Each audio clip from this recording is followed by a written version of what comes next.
புரட்சி தலைவி அம்மா அவர்களும் புரட்சி தலைவரின் வழியிலேயே இயக்கத்தையும் நடத்தி வந்தார். அதே போல அவர் அம்மா முதல்வர் ஆனவுடன் ஏழை எளிய மக்களுக்காக நல்ல பல திட்டங்களையும் கொடுத்தார். தமிழக மக்களின் நலனுக்காகவும் பெண்களின் முன்னேற்றத்திற்காகவும் எனது மக்கள் பயணம் என்னாலும் தொடரும் என்பதையும் சொல்லிக் கொள்கிறேன். நான் வரும் வழியில் எல்லாம் இங்கு உள்ள மக்கள் மிகுந்த பாசத்தோடும் அன்போடும் உற்சாகத்தோடும் இருக்கீங்க.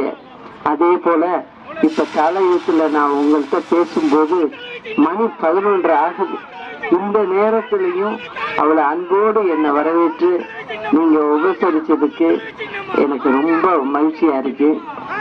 என்னிடம் நான் வருவழியெல்லாம் குறைகளை சொன்னாங்க. ஆனா இப்போது ஆட்சியில் இருக்கும் திமுக நாள்தோறும் மக்களை கசக்கி பிழிஞ்சுக்கிட்டு இருக்கு. சட்டம் ஒழுங்கு மோசமா இருக்கு. யாருக்கும் பாதுகாப்பு இல்லை. அறிவிக்கப்படாத மின்வெட்டு பிரச்சனை வேற இருக்கு. பாதாள சாக்கடை திட்டங்களை எல்லாம் இன்னும் அவங்க முடிக்கவே இல்லை. பேருந்து வசதிகளும் சுத்தமா இல்லை. ரேஷன் பொருட்களும் பொதுமக்களுக்கு சரிவர கொடுக்கவில்லை என்பதையும் சொல்றாங்க. படித்த இளைஞர்களுக்கு வேலை வாய்ப்பே இல்லாம இருக்கு.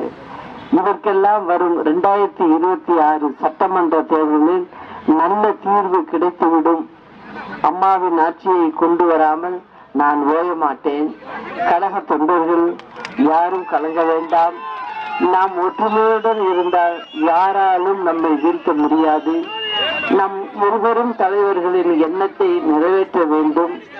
திமுகவினரின் கோரப்பிடியில் இருந்து தமிழக மக்களை காப்பாற்றிட ஒன்றிணைவோம், வென்று காட்டுவோம் என்பதை மனதில் வைத்து தாய்வழி வந்த தங்கங்கள் எல்லாம் ஓர் வழி நின்று நேர்வழி சென்றால் நாளை நமதேன்னு நம் புரட்சி தலைவர் சொன்ன வார்த்தையை, அந்த பாடலை மனதில் நிறுத்தி எல்லோரும் ஒற்றுமையாக இருக்க வேண்டும் என்று கூறி, பேரறிஞர் அண்ணா நாமம் வாழ்க, புரட்சி தலைவர் நாமம் வாழ்க, புரட்சி தலைவி அம்மா நாமம் வாழ்க.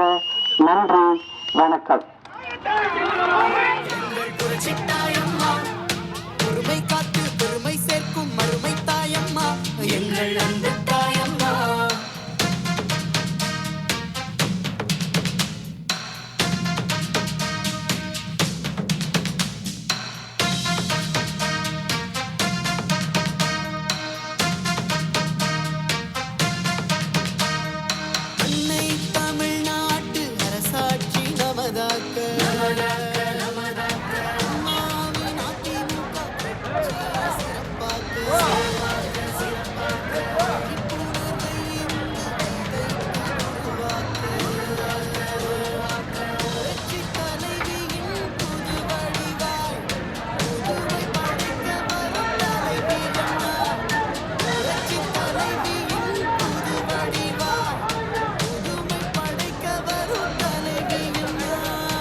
இப்பொழுது பஸ் போக்குவரத்தோ எதுவும் இல்லாத நேரம் தான் இது.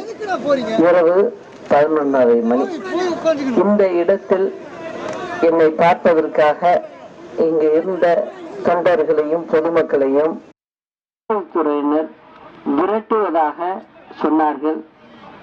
நாம ஏற்கனவே பர்மிஷன் வாங்கி தான் நான் அந்த ரூட்ல வர்றேன்.